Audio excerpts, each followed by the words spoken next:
everyone, I've recently had a bit of an epiphany when it comes to how I sell my books, and I wanted to share with you what the change is, why I haven't done it before, and how it's benefiting my business. Because if I find something useful, I'm always going to share it with you guys. Now, I have shifted my selling focus from a more B2C or business to customer approach to focusing more on B2B or business to business sales. That doesn't mean that I'm neglecting the B2C side of things. I am still selling direct in-person events and so on to customers, but that when I'm thinking about increasing my sales or looking for new opportunities, I'm seeking out those B2B opportunities more than I am the B2C kind of things.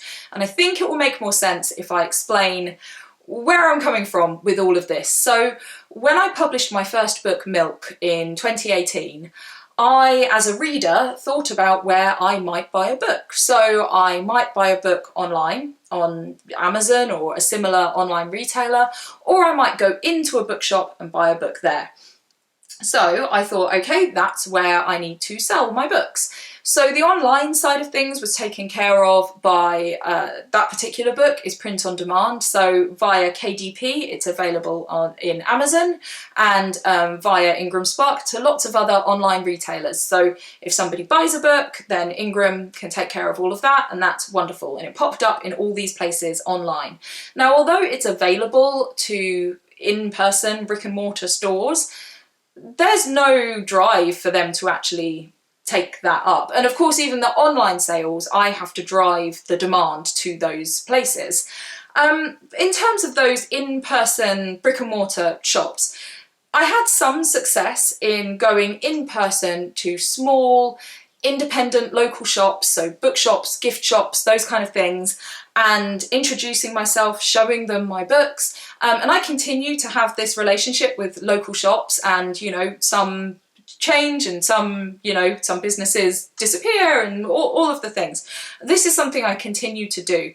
When you go into those places, you need to have a sample with you. You need to be ready to tell them how great your book is, and you need to know what your discount is. So mine is 40%. And whether you're willing to do sale or return, because most of those small places, that's the basis that they work on. So with sale or return, generally you agree a time frame. So it might be 3 months. If the books haven't sold, you come back and get them. If they have sold, then you invoice them for your share, so your 60% of the retail price, and then they keep their 40%. And in that whole exchange, you can offer to give them some more stock. Now, the thing about that whole arrangement is obviously it takes you going into the shop, setting up the relationship, you popping in periodically to see how sales are going, dropping off more stock, remembering to invoice them, knowing how many books you gave them. I have only ever had twice the books have been returned to me. One was the particular shop didn't have my books on display at all, so nobody came across them. It is what it is, but yeah, those ones were returned to me, but they were in perfect condition and it was no problem for me to then resell them. So that's absolutely fine. It's not always going to work out with every business you work with. And the other one was because the nature of their business changed and they weren't stocking books anymore. So fair enough. In all the others, they've sold. I continue to restock them. It's all good. And as I say, sometimes businesses change and all the things. But larger bookshops, so for example, Waterstones, the chain, I have only ever had success with my local branch of Waterstones, and only one particular branch, the Deal Bookshop. And they have ordered my books in a couple of times. I've worked with them. I have a great relationship with them. But the other local branches, you know, I've been in, I've taken books, I've tried to do all the things, it hasn't worked out. And the thing about working with Waterstones in particular is there is a whole process to go through to ensure that you you know, all of the connections are tied up. You have to fill in forms and make sure things work with gardeners and Nielsen. And what I'm going to do is, if you're interested in that side of things, because otherwise I'll go off on a whole tangent, I'm going to link a video by Kirsten McNeil below where she explains how to get your book into Waterstones. But the long and the short of it is I did all the things, and my book is neither, you know, copies across the whole country, nor is it, you know, in a few local branches that I have gone in and chatted to. It is only in the one branch. And I chased all of this for a while when I first started out. And I just generally didn't get any luck with it, other than the small shops, which I'm so grateful to. Just, you know, you don't get anywhere because you're an indie author. Nobody knows who you are. Nobody's heard of your book. And the thing is that if my book isn't in shops across the country where I do not live and I don't go and I'm not there doing an event, I'm missing those readers. If they haven't found me online and they're not stumbling across my book as they're browsing the shelves of a shop, or, you know, hopefully when they're putting in search terms online they might find it, but, you know, I'm missing those potential readers. But I just found that I wasn't getting anywhere. So instead, I changed my focus to a real in-person B2C approach to sales. So I tend to go to craft markets, makers markets, author events, relevant kind of conferences and talks, and anything that I spot where I think that's a good fit for me, I'll see what they charge for a stall, what the arrangements are, and all of those things, and then set that up. Now, the thing about that is, you know, yes, it's brilliant. It gets you out there. You may well sell lots of books. You also may sell no books. But from my perspective, I have also found it a good opportunity for networking. I've had other opportunities come out of me being in person at an event. So it's not all about the sales. However, if you are at an event for 4, 5, 6 hours, whatever it might be, and it takes a lot of energy because you need to be kind of chatting to people as they come past, being quite extroverted about it. Generally, authors, we are not so extroverted. Being able to engage with people, talk about your books, be very forward, and that takes a lot of energy, it takes time, and at the end of that you still may not sell very well. I have had events where I've sold nothing, not a book, not a thing. And I mean, I've also had events where I've sold really, really well, but it can be very variable. You never really know. These days I have a better idea of which events are likely to go well, what's kind of worth me doing. Sometimes it might be worth it because perhaps it's got a low cost of a stall, or it's especially local, or, you know, I know the people, so it's kind of a fun event in that respect, you know. Or it's got, you know, huge footfall, and, you know, you've got to weigh these things up. And you may pay a lot of money for a stall and for your fuel getting there, and then sell nothing. It's always a risk. So I'd been looking at that way of selling things and looking for events that would work particularly well for me, and kind of changing the events that I go for to make sure I'm maximising my time when I do those things, because in general, I don't make enough money to pay myself what I would expect to be paid if I went for a job. You know, I'm really not. But as I say, sometimes it's bigger than that. You're making connections and things. So alongside that, over the years, I've also done school visits, and that can be a really great way to sell books, and something that I actively try to seek out. You go into a school, you do an author event, and you sell books. So that was what I was focusing on, getting myself in front of people, showing them my books and persuading them that they would really like to buy them and that they're lovely and you definitely should buy them. You definitely should buy them. Because nobody's heard of me, and most of us indies, nobody's heard of us. Unless they've come across us online, they don't know who we are, they don't know what our books are, they don't especially care. So going to an event and having your beautiful books in front of people and talking to them is, you know, one way of selling books. So that's what I focused on up until recently, because I didn't get very far with the selling to businesses thing. But this summer, a couple of months ago, it's not summer yet, a couple of months ago, an author friend of mine, I'll give her a shout out, Lisa Lewison. She's absolutely lovely. She writes books about English and American language differences. She's got this beautiful book called Chips or Fries for Kids, but it'd be a great kind of coffee table book as well, a nice gift. Absolutely lovely. She messaged me and said she had been to the Welcome Collection and they had a special exhibition. So the Welcome Collection is a big museum in London, and they had a special exhibition on breastfeeding. And she said, your books would be a great fit for here, you know, get in touch. My immediate response was, well, they're going to say no. It's that imposter syndrome thing. It's me kind of going, oh, what's the point? Like, it's not worth my time. And then I gave myself a talking to, and I was like, you know what, what's it going to cost you? An email, potentially a phone call. You may as well try. It does look like a really good fit. So I found my sell sheet. I'll link below. I've got a video on sell sheets, but basically an A4 sheet that says everything about the book. I made those a bit prettier. I then contacted the Welcome Collection and said, hi, these are my books. Told them a bit about them, a bit about myself, and said, you know, I think that these books would be a great fit for your current exhibition. I'd be delighted if you'd like to buy some stock.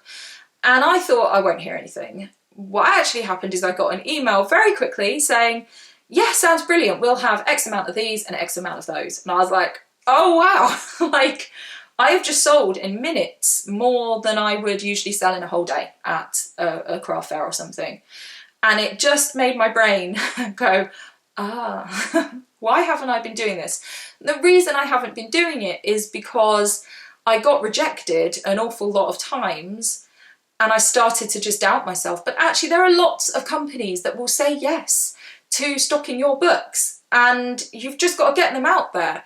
And if you don't have luck with, you know, a major national chain or whatever, try your local things, but it doesn't have to be local to you. It can be, you know, I've particularly been looking at museums and those kind of tourist type places because I sell children's books, particularly with a seasidey theme. So they're really well suited to that, you know, gift shop tourist thing.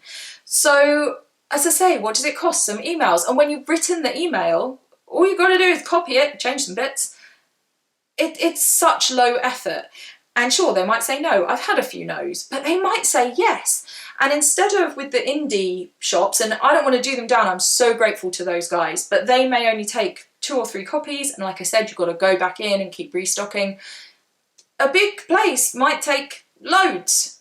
And for me right now, obviously selling well is always a good thing, but I am starting to buy my children's books in bigger volumes because the printing prices have gone up.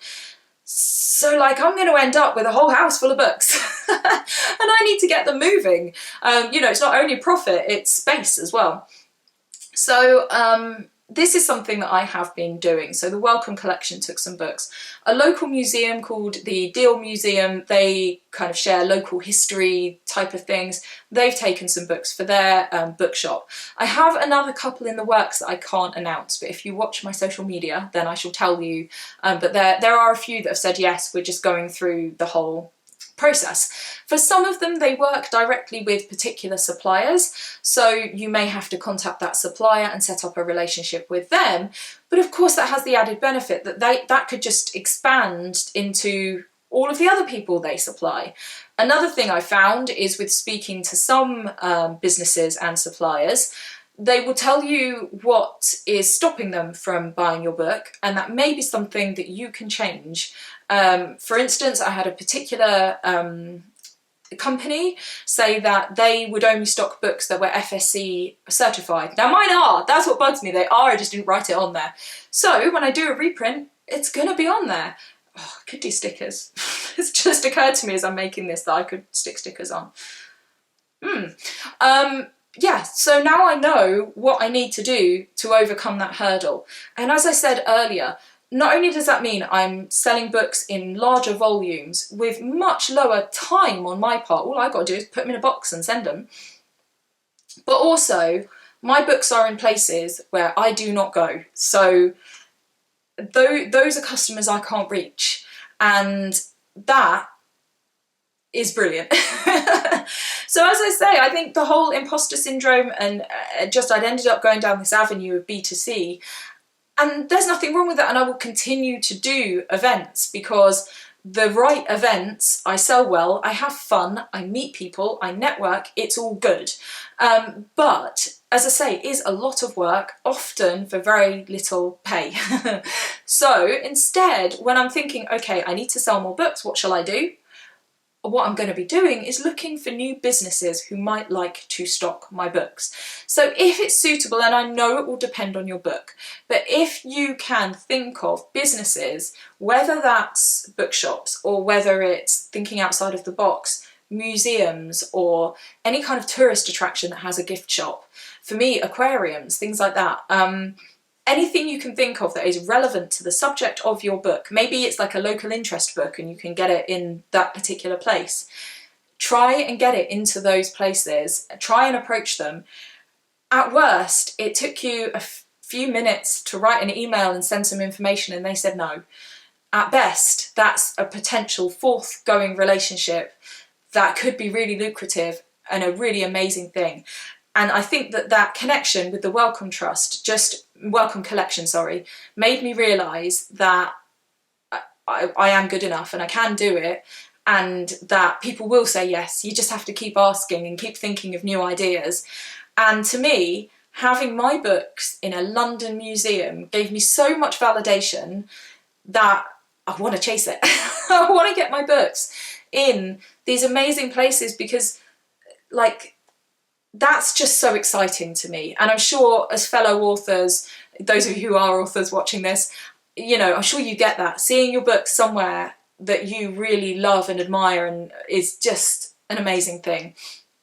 So that's what I'm chasing at the moment. It's not the only thing I'm doing. I'm also looking for really great events. I'm also looking for, you know, just opportunities to meet people, speak to people, get my books out there, as always, which is the more B2C side of things. But just don't forget that B2B thing, because those other businesses are selling your books to their customers, not to yours, to theirs, and then their customers become your customers.